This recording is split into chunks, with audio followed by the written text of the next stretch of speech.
the Turnip. Fairy Tales by the Brothers Grimm. There were two brothers who were both soldiers. The one was rich and the other poor. The poor man thought he would try to better himself. So, pulling off his red coat, he became a gardener, and dug his ground well, and sowed turnips.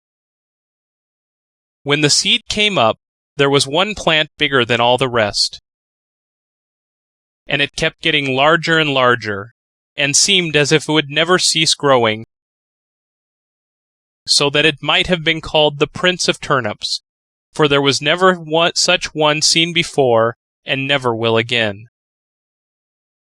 At last it was so big that it filled a cart, and 2 oxen could hardly draw it, and the gardener knew not what in the world to do with it, nor whether it would be a blessing or a curse to him. One day he said to himself, "What shall I do with it? If I sell it, it will bring no more than another, and for eating the little turnips are better than this.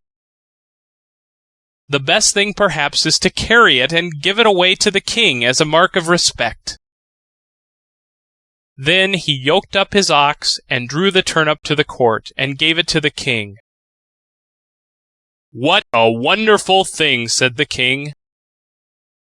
"I have seen many strange things, but such a monster as this I never saw. Where did you get the seed, or is it only your good luck? If so, you are truly a child of fortune." "Ah, no," answered the gardener, "I am no child of fortune. I am a poor soldier who never could get enough to live upon. So I laid aside my red coat and set to work tilling the ground. I have a brother who is rich, and your majesty knows him well, and all the world knows him. But because I am poor, everybody forgets me." The king took pity on him and said, "You shall be poor no longer. I will give you so much that you shall be even richer than your brother." Then he gave him gold and lands and flocks, and made him so rich that his brother's fortune could not be compared with his. When the brother heard of all this, and how the turnip had made the gardener so rich, he envied him sorely, and bethought himself how he could contrive to get the same good fortune for himself. However, he determined to manage more cleverly than his brother, and got together a rich present of gold and fine horses for the king, and thought he must have a much larger gift in return. For if his brother had received so much for only a turnip, what must his present be worth? The king took the gift very graciously, and said he knew not what to give in return more valuable and wonderful than the great turnip.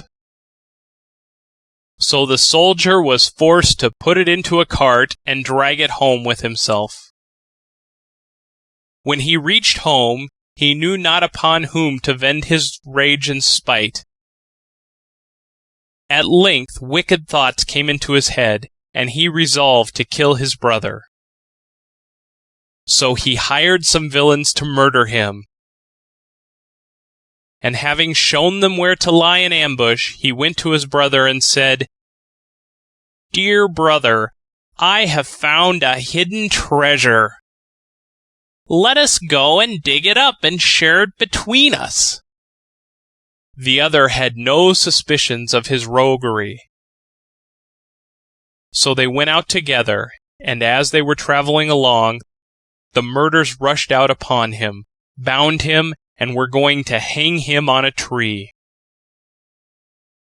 But whilst they were getting all ready, they heard the trampling of a horse at a distance, which so frightened them that they pushed their prisoner neck and shoulders together into a sack, and swung him up by a cord to the tree, where they left him dangling and ran away.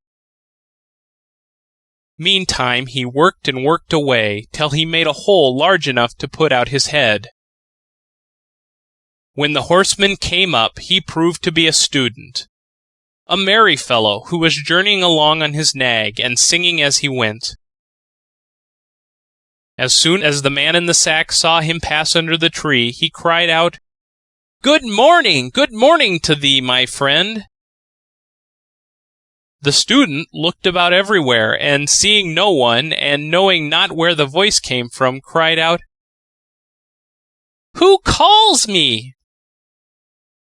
Then the man in the tree answered, "Lift up thine eyes, for behold, here I sit in the sack of wisdom. Here have I in a short time learned great and wondrous things. Compared to this seat, all the learning of the schools is as empty air.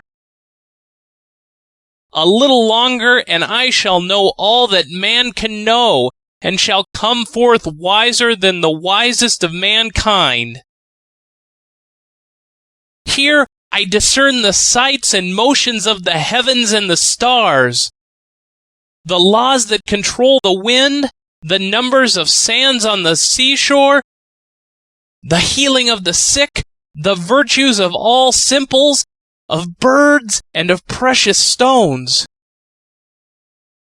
Wert thou but once here, my friend, thou wouldst feel thine own power of knowledge." The student listened to all this, and wondered much. At last he said, "Blessed be the day and hour when I found you! Cannot you contrive to let me into the sack for a little while?"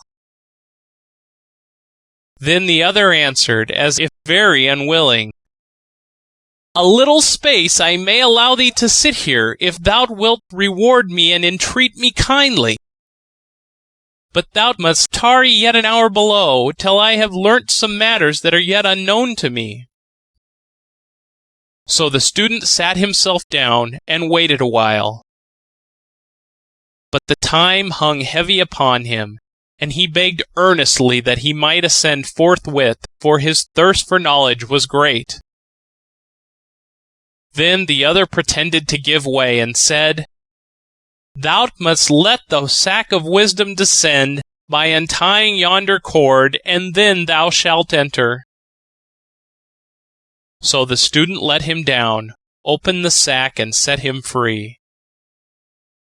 "Now then," cried he, "let me ascend quickly." As he began to put himself into the sack heels first, "Wait a while," said the gardener, "that is not the way." Then he pushed him in head first, tied up the sack, and soon swung up the searcher after wisdom, dangling in the air. "How is it with thee, friend?" said he. "Dost thou not feel wisdom coming unto thee? Rest there in peace till thou art wiser than thou wert." So saying, he trotted off the student's nag, and left the poor fellow to gather wisdom till somebody else should come and let him down.